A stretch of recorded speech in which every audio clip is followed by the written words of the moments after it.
आज हम मन के बारे में सीखेंगे। सबसे पहले आपको अपने मन को समझना है। हम दूसरे की मन की बात जानना चाहते हैं, पर अक्सर हम अपनी मन की बात कहने में फेल हो जाते हैं। जैसे हमारे प्रधानमंत्री जी रेडियो पे आके अपनी मन की बात करते हैं और हम लोग अपने मन की बात कहने में डरते हैं। सबसे पहले हम जो लोग हैं, हमें जो मसीह लोग हैं, इनको अपना मन समझना होगा। आपके अंदर लोग लास्ट वीक जो हमने पढ़ा कि हमारे अंदर मसीह का मन है। आपको ये मालूम होना चाहिए कि आपके अंदर किसका मन है। आपके अंदर मसीह का मन है या इस दुनिया का मन है। आपका मन आपको कहाँ ले जाता है? आपका मन आपको प्रभु की ओर ले जाता है या आपका मन आपको दुनियावी चीजों की ओर ले जाता है, इस दुनिया की तरफ ले जाता है? हमारा मन अगर हमारे कंट्रोल में होगा तो नीति वचन में लिखा है कि जो आत्मा, जिस व्यक्ति की आत्मा उसके बस में है, वो किलों को जीत लेता है, वो स्ट्रॉन्ग होल्ड्स को ढा देता है, वो किलों को ढा देता है।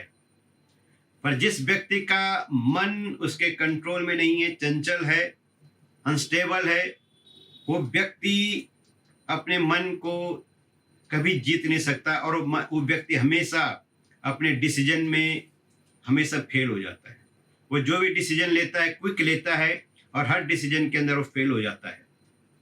तो आज हम मन के बारे में सीखेंगे कि मन को जीते कैसे, अपने मन को अपने कंट्रोल में कैसे रखें, किस तरह से हम अपने मन को स्ट्रांगली अपने बस में रख सकें और हमारा मन वो करे जो हमारा प्रभु चाहता है। तो सबसे पहले फाइंड आउट करेंगे हम कि हमारे अंदर मन किसका है।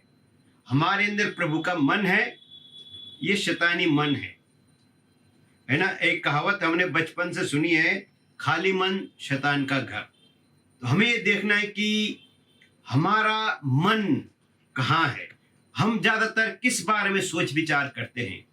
अगर हम परमेश्वर के वचनों के ऊपर सोच विचार करते हैं और परमेश्वर की बातों पर अगर हम मन लगाते हैं तो फिर हमारा मन सही डायरेक्शन में है, क्योंकि प्रभु का वचन में लिखा रोमियो 8 अध्याय में कि आत्मिक बातों पर, जो लोग आत्मिक होते हैं आत्मिक बातों पर मन लगाते हैं और जो शारीरिक होते हैं वो शारीरिक बातों पर मन लगाते हैं। तो आप अपने आप को भी खुद भी जांच सकते हैं। ड्यूरिंग दिस प्रीचिंग आप अपने आप को जांच सकते हैं कि आपका मन संसार की तरफ ज्यादा जाता है या प्रभु की तरफ ज्यादा जाता है। तो आज की शाम हम सीखेंगे मन के बारे में, है ना। बाइबल में साफ लिखा रोमियो 8 में, संसार में मन लगाना मृत्यु है, पर आत्मा पे मन लगाना जीवन और शांति है। पर क्वेश्चन ये है कि ये मन को लगाए कैसे, है ना। बहुत साल पहले जब मैं प्रभु में नहीं था, मैं किसी सत्संग में गया तो वहां 2 बच्चे आए, वो कहते सदा सत्य बोलना चाहिए, झूठ नहीं बोलना चाहिए। जब मीटिंग खत्म हुई तो जो वहां पे प्रचारक थे, मैंने उनको क्वेश्चन किया कि सच कैसे बोले और झूठ कैसे छोड़े। कहते वो कोशिश करो सच बोलने की। मैं कहा कोशिश तो हम बचपन से कर रहे हैं सच बोलने की, पर सच बोला नहीं जाता, क्योंकि बीज झूठ का है तो सच कैसे बोलेंगे। अगर मन शैतान का है तो मन प्रभु का मन कैसे आएंगे, ये आपको मैंने पहले भी बताया था। और अगर आपको और गहराई से अपने इस मन, कैसे हम अपने मन को प्रभु का मन बनाएं, तो एक यूट्यूब पे मेरा वीडियो है, स्पिरिचुअल मैच्योरिटी और mutual understanding with the Holi spirit, आप उसे देख सकते हैं, उसमें से सुन सकते हैं। तो आज हम पहले पढ़ेंगे यिर्मयाह नबी की किताब, उसका 17 अध्याय, उसका 9 और 10 वचन पढ़ेंगे। यिर्मयाह नबी की किताब 17 अध्याय, उसका 9 और 10। और यहाँ पे लिखा है, मन सबसे अधिक धोखा देने वाली वस्तु है। मन तो सब वस्तु में सबसे अधिक धोखा देने वाला होता है और उसमें असाध्य रोग लगा है। उसका भेद कौन समझ सकता है? मैं यहोवा मन को खोजता और हृदय को जांचता हूँ, ताकि प्रत्येक जन को उसकी चाल चलन के अनुसार अर्थात उसके कामों का फल दूं। तो यहाँ पे आपका जो सबसे बड़ा दुश्मन है शैतान के बाद, वो आपका मन है। क्योंकि अगर आपका मन डिसीव हो गया तो आप कंप्लीटली डिसीव हो जाते हैं, हर क्षेत्र में आप डिसीव हो जाते हैं, धोखा खा जाते हैं। आपके शरीर में एक ऐसा डिवाइस लगा हुआ है जो झूठ और धोखे को जल्दी ग्रहण करता है। हमारा मन झूठ और धोखे में बहुत आनंदित होता है। इसे झूठ सुनने की आदत है, इसे झूठ बोलने की आदत है। ये झूठ में और धोखे में बड़ा आनंदित होता है। जब हम किसी को बेवकूफ बनाते तो हम खुश होते हैं कि देखो मैंने उसको बेवकूफ बना दिया, है ना। हम कई बार इन चीजों को देखते हैं। एक बार हम हमारे घर में कोई आया था कुछ एप्पल वगैरह लेके, तो उसने मुझे कहा कि मैंने फ्रूट सेलर को बेवकूफ बना दिया। मैंने उसको 50 रुपये दिए और उसने मुझे 450 रुपये वापस कर दिए। मैंने कहा बहुत गलत हो गया, आप जाओ उसको वापस करके आओ। वो बहुत खुश थे कि उनको सेब फ्री में मिल गया और ऊपर से 450 रुपये का उनको बेनिफिट भी हो गया। ये मन झूठ बोलने में और धोखा देने में बड़ा आनंदित होता है। यहाँ लिखा है कि इसे असाध्य रोग लगा हुआ है। असाध्य रोग का मतलब होता है इसे झूठ और धोखा देने वाला रोग लगा हुआ है। अब आप सोच सकते हैं कि ये मन कितने डेंजर पोजीशन में है। जिस मन को झूठ बोलने की आदत पड़ी हुई है, झूठ सुनने की आदत पड़ी हुई है, झूठ में एंजॉय करने की आदत पड़ी हुई है, धोखा देने में जो आनंदित होता है और धोखा खाने में जो मजे लेता है और धोखे को जो ग्रहण कर लेता है, सच को ग्रहण नहीं करता, परमेश्वर की सच्चाई को ग्रहण नहीं करता, पर झूठ को धोखे को ग्रहण करने वाला मन, कितना असाध्य रोग इसे लगा है कि आप और हम लोग परमेश्वर की सच्चाई को ग्रहण ही नहीं कर पाते। हमारा मन ये ऐसा डिवाइस हमारे अंदर, इसके अंदर ऐसा एंटीना लगा है जो सच को कैच ही नहीं करता, क्योंकि लिखा है जैसा मन वैसा तन। हमारा मन जैसा होगा वैसा हमारा तन भी होगा, वैसा हमारा जीवन भी होगा। और ये हमारा मन खराब कहां से हुआ? हम सब जानते हैं ये सब हुआ अदन के बगीचे में। हमें रूट पे जाना है कि हम अपने मन को कैसे सेट कर सके। हमें रूट में जाना पड़ेगा कि ये हमारे मन में ये चीजें आई कहां। जब हम परमेश्वर की सृष्टि हैं तो ये चीजें हमारे जीवन में आई कहां से? ये कैसे हमारे जीवन के अंदर ये झूठ और धोखा एग्जिस्ट कर गया, जबकि परमेश्वर ने हमें अपने स्वरूप में, अपनी समानता में बनाया है। तो ये झूठ और धोखा आपके जीवन में कहां से एंट्री किया, हम वहां से इसको निकालेंगे। और जब हम रूट में जाके काम करेंगे, जब हम इसको जड़ से उखाड़ के फेंकेंगे, तब आपके जीवन से झूठ और धोखा दूर हो जाएगा। उत्पत्ति 3 अध्याय 1 से 7 में ऐसा लिखा हुआ है कि जब शैतान सांप के वेश में, सांप के बॉडी को उसने कैप्चर किया और उसके अंदर से उसने बातचीत की हवा के साथ, और उसने कहा क्या परमेश्वर ने तुम्हें इस बगीचे के फल खाने से मना किया है? तो हवा ने उसको कहा कि नहीं, परमेश्वर ने हमें फल खाने से मना नहीं किया, पर जो बीच वाला पेड़ है इसका फल खाने से हमें मना किया है। और प्रभु ने कहा कि जिस दिन तुम इस पेड़ में से खाओगे तुम निश्चय मर जाओगे। ये था परमेश्वर की सच्चाई कि तुम निश्चय मर जाओगे। जिस दिन तुम इसे खाओगे तुम निश्चय मर जाओगे। पर शैतान ने उसके साथ क्या बोला? शैतान ने बोला नहीं, तुम निश्चय नहीं मरोगे, वरन परमेश्वर स्वयं जानता है कि जिस दिन तुम इस फल को खाओगे तुम भले और बुरे का ज्ञान पाकर परमेश्वर के समान हो जाओगे। अब शैतान भी परमेश्वर से ऊपर आना चाहता था और ये हमारे मन में ये बात डालना चाह रहा है कि हम ये फल खाएंगे तो हम भी भले और बुरे का ज्ञान पाकर हम परमेश्वर के समान हो जाएंगे। अब यहाँ पे हम देखते हैं हवा कैसे डिसीव हुई। उसने परमेश्वर की सच्चाई को छोड़ने का डिसीजन ले लिया, और जैसे उसको पता चला कि इसको फल खाने से हमें भले और बुरे का ज्ञान मिल जाएगा और हम परमेश्वर के समान हो जाएंगे, हमारे अंदर कंपटीशन की भावना डाल दी कि हमें भी परमेश्वर के समान होना पड़ेगा, हमें भी परमेश्वर के समानता में और ऊपर आना पड़ेगा। जो शैतान का जो विचार था परमेश्वर के ऊपर अपना सिंहासन लगाने की, वो विचार उसने हमारे मन में भी डाल दिया। और आज भी आपके मन में, हमारे मन में कंपटीशन आता है कि वो आगे बढ़ गया, मैं कैसे पीछे रह गया, मुझे उससे आगे बढ़ना है। और आज हम कंपटीशन में ऐसे दौड़ रहे हैं, हमें पता ही नहीं है कि हम किस पासे में दौड़ रहे हैं, किस ट्रैक पे दौड़ रहे हैं। ये आपका मन इतना डिसीव आपको कर देता है कि आप अपने पड़ोसी के साथ कंपटीशन करते हैं। हमारे पड़ोसी ने गाड़ी ले ली, हमें भी लेनी है, इससे भी बढ़िया लेनी है। हम दूसरों को दिखाने के लिए अपने मन के साथ खेल रहे हैं। आपका मन आपको लगातार इन बातों में धोखा दे। आप दूसरों से एडवांस होना चाहते हैं, आप प्रभु की समानता में आना नहीं चाहते हैं, आप प्रभु के स्वभाव में आना नहीं चाहते हैं, आप उससे आगे भगना चाहते हैं, उससे आगे बढ़ना चाहते हैं। ये है हमारा मन, ये डिसीव हुआ है और इस पे छाप लग गई। जब हमारी आदि माता ने उस फल को देखा, मन डिसीव हुआ, और जब उसका मन डिसीव हुआ तो उसने फल की तरफ देखा और उसका नजरिया बदल गया, उसका फल देखने का नजरिया बदल गया और उसने उसको तोड़कर खाया। और वहां से ऐसी डिसीव हुए कि आज तक हम धोखे पे धोखा ही खा रहे हैं, धोखे पे धोखा, धोखे पे धोखा। और ये आज इतने ऊपर लेवल पे आ गया है कि हम में से हर एक व्यक्ति, हम अपने आप में सेटिस्फाइड ही नहीं है, हम प्रभु के प्रोविजन में सेटिस्फाइड नहीं है। जब इजरायली लोग बाहर निकले इजराइल से, मिस्र से, वो परमेश्वर के प्रोविजन में कभी थैंकफुल नहीं हुए, कभी वो सेटिस्फाइड नहीं हुए।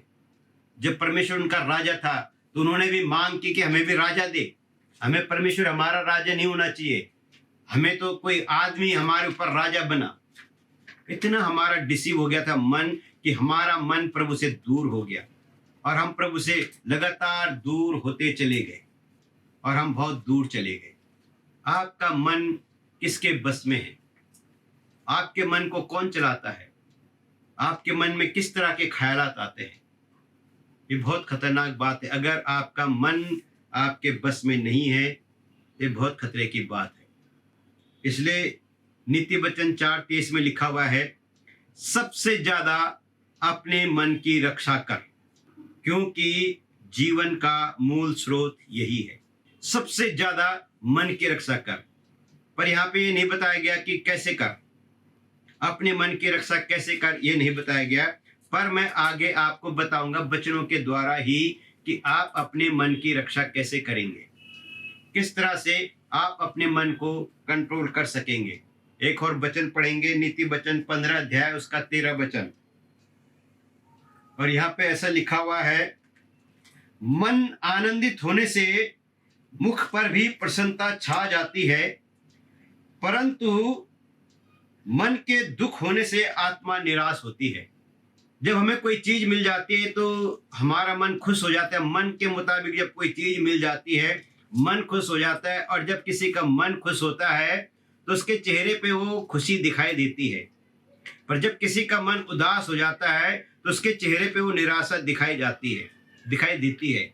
जब बच्चों का रिजल्ट आता है तो जो बच्चे अच्छा मार्क्स लेकर आते हैं उनके चेहरे पे एक अजीब किस्म की खुशी आ जाती है।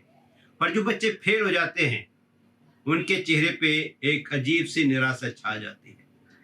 आप सोच सकते हैं कि आपके मन में जो चल रहा है वो आपका चेहरा बयान कर देता है। आपके मन खुश है, आपका मन, आप लोगों को दिखाने के लिए अपने आप को खुशी दिखा सकते हैं, लेकिन आपका मन आपका भेद खोल देता है ना। शैतान बहुत चालाक है, वो आपके विचारों को चुरा लेता है, वो बहुत तेज है, हल्के में ना ले उसको। बेशक मसीह यीशु में आपके पास अथॉरिटी है, पावर से उसके ऊपर, पर हमारे दुश्मन को समझना बहुत जरूरी है। उसने सबसे बड़ी गेम, उस दुश्मन ने सबसे बड़ी गेम हमारे मन के साथ ही खेली। हमारे मन को ही उसने भटकाया, उसने ही हमारे मन को बहकाया। आज आपका मन आपको चलाता है, पर एक समय आना चाहिए कि आपकी आत्मा आपके मन को कंट्रोल करे, है ना। आज हमें सीखेंगे कैसे कंट्रोल करें। नीति वचन 17:22 में क्या लिखा है वो पढ़ेंगे। और लिखा है, मन का आनंद अच्छी औषधि है, परंतु मन के टूटने से हड्डियां सूख जाती हैं। अगर आपको बेस्ट मेडिसिन लिखा है कि the cheerful heart is the best medicine. अगर आपका मन दुखी है तो आप अपने जीवन से किसी भी बीमारी को दूर नहीं कर सकते। पर अगर आपका मन प्रसन्नचित्त है, जॉयफुल है, तो ये सबसे बेस्ट मेडिसिन है। अब हम सीखेंगे, ये तो था हमारे मन की व्याख्या, हमारे मन के बारे में मैंने ये आपको एक्सप्लेनेशन किया कि एक्चुअल में आपका मन कितना खराब है, कितना डिसीव हो चुका है, कितना ये धोखा खा चुका है, क्या इसकी क्वालिटीज हैं वो आपको बता दी है। अब इस मन की सुरक्षा कैसे करें, किस तरह से सुरक्षा करें, है ना। बाइबल में हमने नीति वचन 4:23 में पढ़ा, सबसे ज्यादा क्या कर तू, अपने मन की रक्षा कर, सबसे ज्यादा। अब न्यू टेस्टामेंट के अंदर आपको एक ऐसा डिवाइस दिया जाएगा, एक ऐसा आर्मर दिया गया है जिसके द्वारा आप अपने मन की रक्षा कर सकते हैं। और वो डिवाइस है हेलमेट ऑफ साल्वेशन, उद्धार का टोप। हम हेलमेट किस लिए पहनते हैं? जब हम बाइक चलाते हैं, स्कूटर चलाते हैं, हम हेलमेट इसलिए पहनते हैं कि हमारे सर की सुरक्षा हो, क्योंकि अगर हमारा सर सुरक्षित है तो हमारा पूरा बॉडी सुरक्षित रहेगा। पर अगर हमारा मन डैमेज हो गया तो पूरी बॉडी पैरालाइज हो जाती है। तो हमारा दिमाग हमारी बॉडी का सीपीयू है, अगर सीपीयू खराब हो गया पूरी बॉडी पैरालाइज हो जाती है। आदमी देखता भी है, सुनता भी है, पर वो कुछ भी मूवमेंट नहीं कर सकता। इसलिए न्यू ओल्ड टेस्टामेंट के अंदर आपके मन की सुरक्षा के लिए आपको ये तो बोला गया था, सुरक्षा कर, इसकी सुरक्षा कर, इसकी चौकसी कर, पर यह नहीं बताया गया था कैसे। पर न्यू टेस्टामेंट के अंदर परमेश्वर ने आपको हेलमेट ऑफ साल्वेशन दिया है। एक बार हम किसी मुसलमान परिवार ने हमें ईद पे बुलाया, मीठी ईद पर। वो हमारे बहुत क्लोज थे, आज भी हैं। तो उनके घर में जब हम गए तो उन्होंने हमारे आगे सेवइयाँ रखी। तो हम सब ने, मैंने कहा सबसे पहले हम प्रार्थना करेंगे। तो मैंने प्रार्थना की और यीशु मसीह के नाम से, और सब ने आमीन बोला। तो वहाँ पे एक मौलवी साहब थे, उन्होंने मुझे कहा, भाई साहब एक बात बोलनी है आपको। मैं कहा, हाँ जी बोलिए। उन्होंने मुझे कहा, भाई साहब आपने ना सर ढक के प्रार्थना नहीं की, आपने टोपी नहीं पहनी। मैं कहा, सर आपकी टोपी दिख रही है, पर जो मैंने पहना है वो हेलमेट पहना हुआ है मैंने, मेरा सर खाली नहीं है, मेरे सर के ऊपर हेलमेट है। कहते दिखाई तो नहीं देता। मैं कहूँ आपको नहीं दिखाई देगा, वो स्पिरिचुअल लोगों को दिखाई देता है, वो आत्मिक लोगों को, संसारिक लोगों को दूसरे हेलमेट दिखाई देते हैं, टोपी दिखाई देती है, पर हमें हमारे प्रभु ने हेलमेट ऑफ साल्वेशन पहनाया है। और ये हेलमेट ऑफ साल्वेशन आपके मन की रक्षा करता है। तो अब आपने क्या करना, जब आप इसे पहने तो ये आपको दिखेगा तो नहीं कि पहनना कैसे है, पर आपने क्या करना है कि हर रोज प्रोक्लेम करना है कि मैं हेलमेट ऑफ साल्वेशन को पहनता हूं, और आज से मेरे मन की रक्षा करने वाला ये उद्धार का टोप है, ताकि मेरे मन में उद्धार की बातें आए, मेरे मन में प्रभु की बातें आए और कोई दूसरी बात ना आए। और जब आप इस हेलमेट को पहनेंगे तो आपके मन में दूसरी बात आ ही नहीं सकती। क्योंकि मैं 22-23 साल से, जब से मैं प्रभु में हूँ, मैं इस हेलमेट के ऊपर डेली प्रार्थना करता हूँ। इफिसियों 6 अध्याय उसका 10 से आगे पढ़ते हैं। यहाँ पे ऐसा लिखा है, इसलिए प्रभु में और उसकी शक्ति के प्रभाव में बलवंत बनो और परमेश्वर के सारे हथियार बांध लो, और परमेश्वर के सारे हथियार बांध लो कि तुम शैतान की युक्तियों के सामने खड़े रह सको। शैतान की युक्तियां जो आपके मन के खिलाफ करता है, और कहता है परमेश्वर के सारे हथियार बांध लो। आर्मर ऑफ गॉड, आर्मर भी है, आपको हथियार भी बताऊंगा, और पहले सुरक्षा कवच आपको देने बहुत जरूरी है। क्योंकि हमारा मल युद्ध लहू और मांस से नहीं, परंतु प्रधानों से, अधिकारियों से, और इस संसार के अंधकार के हाकिमों से, और उस दुष्टता की आत्मिक सेनाओं से है जो आकाश में है। आपका लड़ाई किसी पड़ोसी के साथ नहीं, किसी आम आदमी के साथ नहीं, पर आपकी लड़ाई डायरेक्ट ही आपके अपने आप से है, अपने शरीर से है, अपने मन से है। और दूसरा आपका जो दुश्मन है वो आत्मिक सेनाएं हैं जो आकाश में है, जो प्रधानताएं हैं, जो अधिकार हैं, अधिकारी हैं शैतान के, जो इस अंधकार के जो हाकिम है, उनके खिलाफ आपका युद्ध है। अब वो आप जो सामने दिखता है उसके साथ आप लड़ सकते हो, पर जो दिखता नहीं उसके साथ कैसे लड़ेंगे? जो दिखता है उसको, उसके साथ हम लड़ सकते हैं, पर अब हमारी लड़ाई ऐसे आदमी के साथ है जो दिखता ही नहीं है। उसको कहाँ घूंसा मारेंगे, कहाँ उसको चोट पहुंचाएंगे और किस तरह से उसको चोट पहुंचाएंगे? जो दिखता नहीं है उसके लिए युद्ध के हथियार भी ऐसे ही हैं जो दिखते नहीं है। पर यशायाह नबी की किताब में लिखा हुआ है कि मैं परमेश्वर यहोवा के तरकस में एक छुपा हुआ तीर हूं, है ना। और एक किसी प्रभु के बड़े भारी दास ने कहा था कि Holi man is the deadly weapons in the hands of God. मतलब एक पवित्र व्यक्ति परमेश्वर के हाथों में एक घातक हथियार है जो दुश्मन के किलों को ढा देता है। तो अगर आप अपना जीवन पवित्रता में चलाएंगे तो आप अपने आप में ही खतरनाक हैं। एक पवित्र आदमी से ज्यादा खतरनाक हथियार कुछ भी नहीं है। The Holi man of God is a deadly weapons in the hands of God.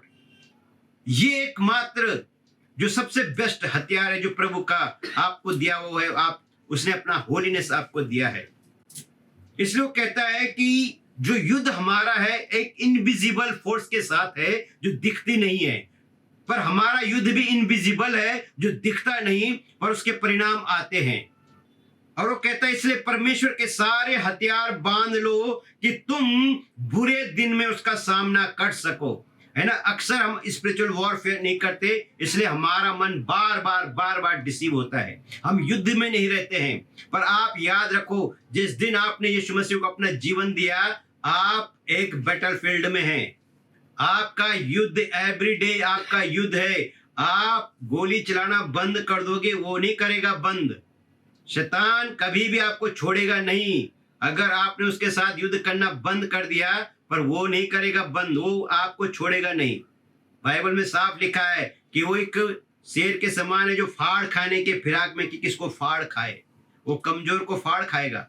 आपने डिस्कवरी में शेर को देखा होगा शिकार करते हुए, वो उसको पकड़ता है जो दौड़ नहीं पाता। जो तेज दौड़ता है शेर उसके पीछे नहीं दौड़ता, वो अपनी एनर्जी वेस्ट नहीं करता उसके पीछे। शेर उसके पीछे अपनी एनर्जी पकड़ता है जो दौड़ नहीं पाता। अगर आपने स्पीड नहीं पकड़ी तो वो आपको पकड़ सकता है, पर आपको बाइबल में लिखा है उसका सामना करना है, तो वो हमारे सामने से भाग जाएगा, पीठ नहीं दिखानी उसको। और पहला हथियार क्या है? सत्य से अपनी कमर कसकर। सबसे पहले आप सत्य को ही पकड़ो, सत्य को ही स्वीकार करो, सिर्फ सच को ही सुनो। और जब आप सिर्फ सत्य सत्य सत्य के सिवा कुछ नहीं देखोगे, तो आपका जो कमर है वो सत्य से सबसे पहले जब फौजी जाता है, तो जब सबसे पहले जो उसका मेन काम होता है उसको अपनी कमर को कसता है वो। और जब उसकी कमर कसी होती है, उसका पूरा बॉडी एक्शन में आ जाता है और स्पीड पकड़ लेता है। तो सबसे पहले आपने सत्य से अपनी कमर को कसना है, और फिर धार्मिकता की झिलम, यानी आपने प्रभु की धार्मिकता को एक्सेप्ट करना है। और ये धार्मिकता का झिलम आपके लिए ब्लड प्रूफ का काम करती है। और जब आप इसको पहनोगे तो ये उसका कोई भी अटैक आपके ऊपर होगा, आपके जीवन में वो अटैक ही नहीं कर पाएगा, क्योंकि आपने यीशु मसीह की वो धार्मिकता की झिलम पहनी है जिसे वो छेद ही नहीं सकता। ये वो झिलम है जिसके लिए कोई गोली नहीं बनी, कोई तीर नहीं बना, कोई शैतान का हथियार इस झिलम के ऊपर प्रबल हो ही नहीं सकता। और फिर कहता है पाँव में मेल के सुसमाचार के जूते पहन लो। और आपको हमेशा शैतान के खिलाफ लड़ना है तो you must be praise the gospel. और जब आप सुसमाचार सुनाते हैं तो ये वो हथौड़ा है जो सीधे उसके सर पर बजता है। और ऐसा हथौड़ा है, ऐसा फरसा है, ये यिर्मयाह 51 में लिखा है। फरसे के बारे में आप पढ़ सकते हैं बाद में। तो ये जब आप सुसमाचार के जूते पहनते हैं और गॉस्पल प्रीच करते हैं, आप उसके सर को कुचलते हैं अपने पैरों के नीचे। आपको पता नहीं, gospel is the power of God, और ये एक वेपन है। गॉस्पल प्रीच करना एक युद्ध है, और जब आप इस युद्ध में जाते हैं आप उसके सर को कुचल डालते हैं उन जूतों के द्वारा। और साथ में विश्वास की ढाल, आपका विश्वास बहुत स्ट्रांग होना चाहिए, ताकि जो भी उसके तीर हैं आप अपने विश्वास की ढाल से उस सारे तीरों को बुझा सको। आप उसे देख सकते हो, विश्वास के द्वारा आप उसे पकड़ लोगे, आप उसे हरा दोगे। और उद्धार का टोप पहन लो। ये उद्धार का टोप पहनना बहुत जरूरी है ताकि वो आपके दिमाग के साथ खेल न सके, क्योंकि मेन टारगेट उसका आपका दिमाग है। जहां उसने आपके मन के साथ खेलने लग गया, आप निगेटिव हो जाएंगे, आप निगेटिव बातों की तरफ, झूठ की तरफ। क्योंकि आपको शुरू से पता है, बाइबल में यूहन्ना 10 अध्याय में प्रभु ने कहा वो झूठ का पिता है, वो शुरू से झूठ बोलता आया है, वो धोखा देने वाला है, वो धोखे का पिता है। He is a father of all kind of lies and deception and deceiving spirit. वो कंप्लीटली उसका दो ही हथियार है, वो तीसरा तो उसके पास है ही नहीं, है ना। वो कोई फाइटर योद्धा नहीं था, वो स्वर्ग में वो गिटार बजाता था, वहां वर्शिप लीडर था वो जब धरती से स्वर्ग से नीचे गिराया गया तो उसके पास कोई तलवारें नहीं है चलाने के लिए, उसके पास म्यूजिक है और दूसरा उसका झूठ और धोखा। यही उसके हथियार है, म्यूजिक, झूठ और धोखा। इन 3 हथियारों के द्वारा वो आपके साथ गेम खेलता है। फिर आप कौन सा म्यूजिक सुनते हैं? आजकल बहुत वैरायटी के म्यूजिक है, लोग क्या क्या म्यूजिक सुनते हैं। म्यूजिक भी एक उसका वेपन है, और म्यूजिक के द्वारा हर व्यक्ति अट्रैक्टिव हो जाता है। म्यूजिक हमें अपनी तरफ खींचता है, पर आपको ये देखना कि कौन सा म्यूजिक आपको अपनी तरफ खींच रहा है। आपको डिवाइन म्यूजिक खींच रहा है या डेमोनिक म्यूजिक खींच रहा है? तो म्यूजिक भी आपके मन पे ही असर डालता है, कहीं और नहीं। अब हेलमेट ऑफ साल्वेशन पहने रहेंगे तो आप वो सुनेंगे जो प्रभु का म्यूजिक है, जिसमें प्रभु की महिमा होती है। फिर आप वो म्यूजिक बजाएंगे, वो म्यूजिक सुनेंगे। पर अगर आपने हेलमेट ऑफ साल्वेशन नहीं पहना हुआ है तो फिर आप दुनियावी म्यूजिक को सुनेंगे और उसी को गाएंगे, उसी को गुनगुनाएंगे। और उसके आगे लिखा है आत्मा की तलवार, यानी परमेश्वर का वचन। आत्मा की तलवार यानी पवित्र आत्मा का जो तलवार है वो परमेश्वर का वचन है। मैंने आपको पिछले बार भी बताया कि पवित्र आत्मा बिना वचन के काम नहीं करता। आत्मा वचन के साथ काम करता है, वचन के द्वारा काम करता है। तो जब आपके जीवन में परमेश्वर का वचन नहीं होगा, आप लड़ोगे कैसे? यीशु मसीह ने शैतान को थप्पड़ नहीं मारे। जब उसने कहा इन रोटियों, प्रभु ने 40 दिन फास्टिंग किया तो उसने कहा कि प्रभु को वहां लगा, प्रभु को भूख लगी और उसने कहा इन पत्थरों को बोल रोटी बन जा, है ना। जब हमें भूख लगती है हम कुछ ना कुछ कंप्रोमाइज कर लेते हैं, लेकिन प्रभु यीशु ने 40 दिन 40 रात न कुछ खाया न कुछ पिया और कहा कि मनुष्य केवल रोटी से नहीं परंतु परमेश्वर के उस हर एक उस वचन से जीवित रहेगा जो परमेश्वर के मुख से निकलता है। और प्रभु ने उसको पेट के लिए, रोटी के लिए वहां हरा दिया। फिर सेकंड टाइम उसने प्रभु को एक पहाड़ के ऊपर लेकर जाकर कहा कि इस जगत का सारा वैभव मुझे दिया गया है, मुझे दंडवत कर, इस सब मैं तुझे दे दूंगा। और प्रभु ने कहा नहीं, लिखा है कि तू सिर्फ अपने प्रभु परमेश्वर की उपासना कर। आज बहुत से लोग पैसे के आगे बॉव डाउन कर जाते हैं और पैसे के लिए प्रभु की सेवा को छोड़ देते। इसलिए प्रभु ने भी कहा कि तुम एक साथ 2 मालिकों की सेवा नहीं कर सकते, या तो मेमन की सेवा करोगे या खुदा की। एक से प्रेम करोगे, एक से नफरत करोगे। तो बहुत से लोग आज मसीह लोग, प्रभु के सेवक लोग पैसे के चक्कर में वो सोचते पैसा आ जाएगा तो सब कुछ हो जाएगा, लेकिन पैसा आज किसके पास है? उसने साफ कहा है कि ये मुझे दिया गया है और जिसे मैं चाहूँ उसे देता हूँ। आज वो उसे ही देता है जो उसके आगे बॉव डाउन करता है। पैसा उसके पास आता है जो शैतान के आगे बॉव डाउन करता है। जितने भी दुनिया के अंदर अरबपति लोग हैं, इनमें से एक भी व्यक्ति क्रिश्चियन नहीं है, एक भी व्यक्ति प्रभु में नहीं है। वो फॉर नेम से गॉड गॉड कहते हैं, पर रियल में बॉलीवुड हॉलीवुड में एक सिंगल क्रिश्चियन नहीं है, और नेम सेक है वो, है ना। कुछ दिनों राखी सावंत भी जीजस जीजस करती थी, लेकिन लाइफ नहीं चेंज हुआ, तो हम उसको क्या बोल सकते हैं? गेमलर गुड़िया है, वो मसीह लोगों के बीच में डाल दिया शैतान ने। सावधान रहना है हमने इन बातों में। आत्मा की तलवार परमेश्वर का वचन, इस वचन के थ्रू आपको उसके साथ युद्ध करना है। वो आपका पास्ट दिखाएगा, आप उसको बोलो तेरा फ्यूचर मुझे पता है, मेरा पास्ट यीशु के साथ क्रूस पे चढ़ाया गया और तेरा फ्यूचर मैं जानता हूँ नरक कुंड की आग है। तेरा एंड मैं जानता हूँ, मेरा पास्ट मैं जानता हूँ कि मेरा पास्ट यीशु मसीह के साथ क्रूस पे चढ़ाया गया है। अब मैं जीवित नहीं हूँ, मसीह मुझ में जीवित है। मैंने आपको कई बार कहा कि गलातियों 2:20 को हमेशा बोलो। जब भी शैतान आपके साथ गेम खेलता है, आप उसे हमेशा बोलो मेरा पास्ट यीशु मसीह के साथ क्रूस पर चढ़ाया गया है। अब मैं जीवित नहीं रहा, मसीह मुझ में जीवित है। आप उसको उसका फ्यूचर बताओ। जब वो आपको आपके पास्ट में ले जाता है, आप उसके फ्यूचर में उसे ले जाओ। यह है युद्ध, मन का युद्ध। आप उसकी बातों में ना आओ, लोगों की बातों में ना आओ, बहकाव में ना आओ। अपने मन की सुरक्षा के लिए हेलमेट ऑफ साल्वेशन पहनो, प्रभु के हथियारों को ग्रहण करो, वर्ड ऑफ गॉड ले लो, परमेश्वर यीशु मसीह के लहू को अपने मन पे लगाओ, युद्ध करो और युद्ध में बने रहो। हटो मत, पीछे मत हटो, लड़ो आखिरी सांस तक। और शैतान से ज्यादा आप अपने मन के साथ लड़ो, अपने शरीर के साथ लड़ो। ये आपके पर्सनल दुश्मन है। अगर आपका मन आपने नहीं जीता इन वचनों के द्वारा, साल्वेशन, हेलमेट के साल्वेशन के द्वारा, है ना, आपने प्रभु के हथियारों को नहीं बांधा, तो आपका मन आखिर तक डिसीव करेगा आपको।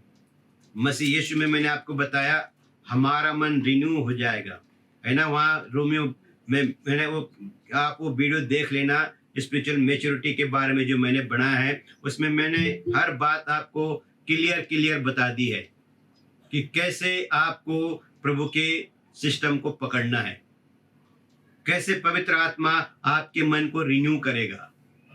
आपके मन को रिन्यू करने के लिए प्रभु ही है, पवित्र आत्मा ही है जो आपके मन को रिन्यू करेगा। और मैंने वो वीडियो में क्लियर बात बताई, उसके बारे में अभी हमारे पास इतना समय नहीं है कि मैं आपको उस बार को फिर से रिपीट कर सकूं।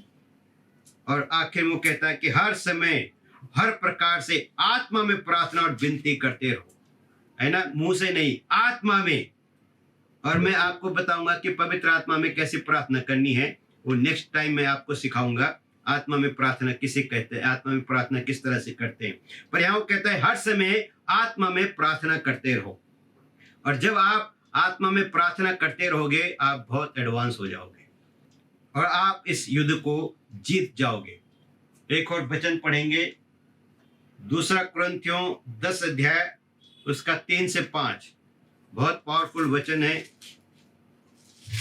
क्योंकि यद्यपि हम शरीर में चलते फिरते हैं तो भी शरीर के अनुसार नहीं लड़ते, क्योंकि हमारी लड़ाई के हथियार शारीरिक नहीं पर गढ़ों को ढा देने के लिए परमेश्वर के द्वारा सामर्थ्य है। इसलिए हम कल्पनाओं का और हर एक ऊंची बात का जो परमेश्वर की पहचान के विरोध में उठती है खंडन करते हैं और हर एक भावना को कैद करके उसी का आज्ञाकारी बना देते हैं। आमीन, आमीन, हालेलुया। तो यहाँ पे लिखा है कि यद्यपि हम शरीर में चलते हैं तो भी हमारे लड़ाई के हथियार शारीरिक नहीं है ना, परंतु गढ़ों को ढा देने के लिए परमेश्वर के द्वारा सामर्थ्य है। अभी हथियार क्या है? ये पहला हथियार है नेम ऑफ जीसस, यीशु मसीह का नाम। दूसरा हथियार है ब्लड ऑफ जीसस और तीसरा हथियार है परमेश्वर का वचन। ये 3 हथियार आपको इस्तेमाल करने शैतान के खिलाफ में। आपने वचनों की ऐसी झड़ी लगा देनी, ऐसी गोलाबारी करनी वचनों के द्वारा कि उसका निस्तनाबूद हो जाए। वो हम शैतान को हाथ पैरों से नहीं हरा सकते, लेकिन हम उसको परमेश्वर के वचनों के द्वारा हरा सकते हैं। यहूदा की पत्री में साफ लिखा है कि मिकाएल स्वर्गदूत का उसके साथ झगड़ा हुआ मूसा के सब के बारे में, तो मिकाएल स्वर्गदूत ने उसको गाली गलौज नहीं की, लेकिन उसने कहा प्रभु तुझे डांटे, उसने उसको एक्यूज नहीं किया। आप और हमें हथियार दिए गए उसको ढा देने के लिए। यहाँ लिखा है कि परमेश्वर ने हमें ऐसे हथियार दिए हैं जो उसके किलों को ढा देते हैं, जो शैतान के कार्यों को ढा देते हैं। पहला यूहन्ना में साफ लिखा है कि यीशु मसीह इसलिए आया कि शैतान के कार्यों को नाश कर दे, और वो अधिकार उसने आपको दिया है। लूका 10:19 में साफ लिखा है कि शत्रु की सारी सामर्थ के ऊपर उसने हमें अधिकार दिया है, हम उसे रौंद सकते हैं। मरकुस 16:16 में साफ लिखा हुआ है कि हमें सब कुछ के ऊपर अधिकार है, शैतान की सारी शक्ति के ऊपर अधिकार है। हम उसे हराने में हम सामर्थ्य हैं अगर हम परमेश्वर के हथियारों को इस्तेमाल करें, परमेश्वर के आर्मर को पहने और उसको हम ढा सकते हैं, उसको हम हरा सकते हैं। आसान है। लड़ाई में एक फौजी को तैयारी करके जाना पड़ता है। जो फौजी अच्छे से रंगरूटी जिसने पास नहीं की वो युद्ध में नहीं जा सकता। इसलिए सबसे पहले आप अच्छे रंगरूट बन जाओ, अपने प्रभु के दासों के अधीन, जहां भी आप चर्च जाते हो अपने पास्टरों के अधीन में रहो, अपने अगुओं के अधीन में रहो, अच्छे से रंगरूटी करो, अच्छे से 3 साल 4 साल उनके अधीनता में अपना जीवन बिताओ, और एक दिन आप जीत जाओगे। इस युद्ध को जीतने के लिए नम्रता, दीनता और आज्ञाकारिता में आना बहुत जरूरी है। और आगे इसलिए लिखा, आगे कहता है, इसलिए हम कल्पनाएं कहाँ आती हैं? आपके मन में। इसलिए हम कल्पनाओं को और हर एक ऊंची बात का जो परमेश्वर के पहचान के विरुद्ध में उठती है, हम उस हर एक कल्पना को और उस ऊंची उड़ान को जो परमेश्वर के सोच विचार के खिलाफ है, कहते हैं, हम उनको खंडन करते हैं, हम उनको ब्रिंग डाउन कर देते हैं, गिरा देते हैं। हम उनको, इंग्लिश में लिखा है ब्रिंग डाउन, मतलब उनको गिरा देते हैं और हर एक भावना को कैद कर देते हैं। अरे भावनाएं भी कहाँ आती है? मन में ही आती हैं। इमोशन मन में ही आते हैं, और कहता है इनको हम कैद कर देते हैं उन हथियारों के द्वारा। जब भी आपके मन में कोई नेगेटिव बात आए, आप उसी टाइम बोलो, आई rebuke it in the name of Jesus. मैं यीशु मसीह के नाम से हर एक नेगेटिव थॉट्स को रोकता हूँ, रिब्यूक करता हूँ, रेसिस्ट करता हूँ। आप उसी वक्त आत्मिक युद्ध में आ जाएंगे, तो ये जो ख्याल है आपके मन में एंटर नहीं कर पाएंगे। इमीडिएटली आप उसी टाइम एक्शन में आ जाएं। जैसे कोई नेगेटिव पावर आपको अटैक करती है, शैतान का कोई तीर आपके मन को स्ट्राइक करने की कोशिश करता है, आप उसी वक्त अलर्ट मोड में आके कहें, I rebuke, I resist it in the mighty name of Jesus. और उसी वक्त आपका मन में वो अटैक नहीं कर पाएगा।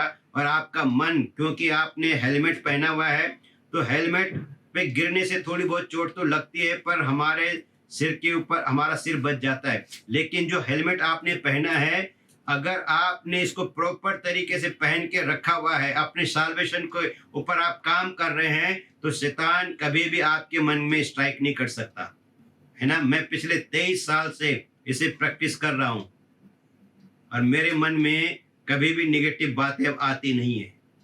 प्रभु मेरे मन को उसने प्रोटेक्ट करके रखा है हेलमेट से, और मैं वो हेलमेट को हर रोज पहनता हूँ। सुबह उठते ही, सोते वक्त भी मैं हेलमेट पहन के सोता हूँ, और उठते भी मैं उसको पहन के रखता हूँ। मैं प्रभु से कहता हूँ, प्रभु मैं इसको पहनता हूँ ताकि शैतान कहीं से मुझे स्ट्राइक न कर सके। और कहता है हर एक बात को हम आज्ञाकारी बना देते हैं, भावना को आज्ञाकारी बना देते हैं, विचारों को आज्ञाकारी बना देते हैं, कल्पनाओं को आज्ञाकारी बना देते हैं। हर एक चीज को हम प्रभु के ओबीडियंस में ले आते हैं। जब हम उन हथियार को इस्तेमाल करते हैं, तो इस सब को हम आज्ञाकारिता में ले आते हैं। और नेगेटिव पावर को हम पॉजिटिव में चेंज कर देते हैं, और उन सब को हम ओबीडियंस में लेकर आ जाते हैं। आखिरी वचन पढ़ेंगे हम, भजन संहिता 26 अध्याय उसका 2 वचन पढ़ेंगे। भजन संहिता 26 का 2, जिसको मिल गया पढ़ ले। हे यहोवा, मुझको जांच और परख, मेरे मन और हृदय को परख। हालेलुया। तो आपको हर रोज ये वचन बोलना है अपनी लाइफ में, प्रोक्लेम करना ये वचन आपने हर रोज, सोते समय भी और जागते समय भी। और जब भी आपके मन में कुछ भी बात आती है, तुरंत ही आपने वचन बोलना है कि हे यहोवा, मुझको जांच और परख, मेरे मन और हृदय को परख। और आप परमेश्वर जब आपके मन और हृदय को परखने लग जाएगा, तो वो तुरंत ही उन विचारों को आपके मन से निकाल देगा जो आपके मन के अंदर खलबली मचा रहे हैं। इमीडिएटली हेल्प आएगी, इमीडिएटली पवित्र आत्मा आपको हेल्प करेगा उन विचारों को जो आपके अंदर खलबली मचा रहे हैं, उन विचारों को निकालने के लिए। भजन संहिता 139 और 23 और 24। भजन संहिता 139 उसका 23 और 24। हे परमेश्वर, मुझे जांच कर जान ले, मुझे परख कर मेरी चिंताओं को जान ले, और देख कि मुझ में कोई बुरी चाल है कि नहीं, और अनंत के मार्ग में मेरी अगुवाई कर। आमीन, हालेलुया। अब जो आखिरी वचन है, ये भी आपको प्रोक्लेम करना है अपने जीवन में। ये परमेश्वर, मुझे जांच कर जान ले, मुझे परख कर मेरी चिंताओं को जान ले कि वो चिंताएं सही है या गलत हैं, और देख कि मुझ में कोई बुरी चाल तो नहीं है। और तब परमेश्वर आपके मन को देखेगा और आपको बताएगा, हाँ बेटा, यहाँ बुरी हो और यहाँ गलत है। और तब वो कहता है, और आखिर में क्या बोलना है कि अपने अनंत मार्ग में मेरी क्या कर, अगुवाई कर। अनंत मार्ग में मेरी अगुवाई कर। और इस तरह से आप एक बैटलफील्ड को जीत जाओगे, अपने मन को जीत जाओगे, अपने मन के युद्ध को आप जीत जाओगे। आसान है, कठिन नहीं है, बस हम इसे कठिन बना देते हैं। मुझे विश्वास है कि आप इस टीचिंग के द्वारा आपने आशीष पाया होगा, और इस टीचिंग के द्वारा आप इसे प्रैक्टिस में डालिए। जो वचन मैंने आपको दिए हैं आप इन्हें लिखिए, इनके ऊपर एक्शन कीजिए। और मैं पिछले 22-23 साल से, जब से मैं प्रभु में हूँ, मैं इन चीज़ों के ऊपर लगातार काम कर रहा हूँ। आज तक मैंने छोड़ा नहीं है, और मैं अपने इमोशन में जीता, मैं अपने मन के ऊपर जीता, अपनी चीज़ों के ऊपर मैंने विक्ट्री को पाया। और ये सब कुछ मैंने पाया प्रभु के अनुग्रह से, प्रभु के फजल से, पवित्र आत्मा के अनुग्रह से। और जब आप इस तरह से चलते हैं तो प्रभु आपको आशीष करता है।